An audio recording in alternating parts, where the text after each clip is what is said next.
Selected stock અને high ગ્રોથમાં તમે HDFC બેંકને મૂકશો, કારણ કે આપણે સારું એવું કરેક્શન એમાં જોઈ લીધું છે.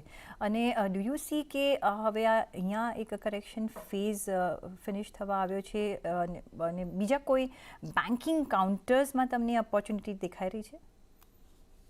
તો જે ટ્રેડર્સ છે તે ટ્રેડર્સો કદાચ એચડીએફસી બેંક ઇમિડિયેટલી બાય નહીં કરે, પણ જે ઇન્વેસ્ટર્સ છે એને બાય કરવું જરૂરી બને છે, કારણ કે subject fundamentals are remaining absolutely strong and convincing.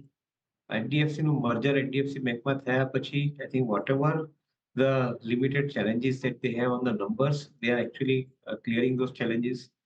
સાથે સાથે I think the judicial way of I think lending to respective sectors, be it infrastructure sector, corporate sector, SME, MSME sector, retail sector or prime sector.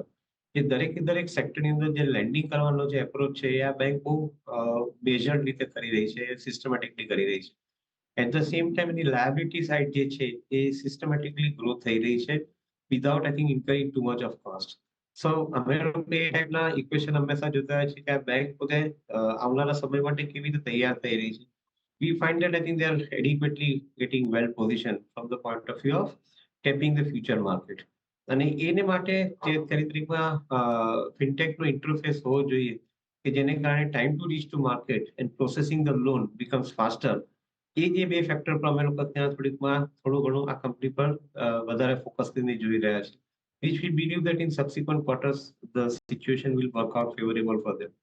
So yes, you are right. I think neglected valuation in a HDFC Bank is making a good case to buy this company, because જ્યારે તમને આ વર્ષના પછીના FY 24-25 ના financial યરમાં subsequent ક્વાર્ટરમાં જ્યારે performance જોવા મળશે, ત્યારે આ સ્ટોકની અંદર 20 થી 25% રિટર્ન કમાવવું હોય તો કદાચ એને માટે બાઇંગ તમારે ત્યાં કરવું પડશે જ્યારે નિગ્લેક્ટેડ વેલ્યુ પર અવેલેબલ હોય ત્યારે.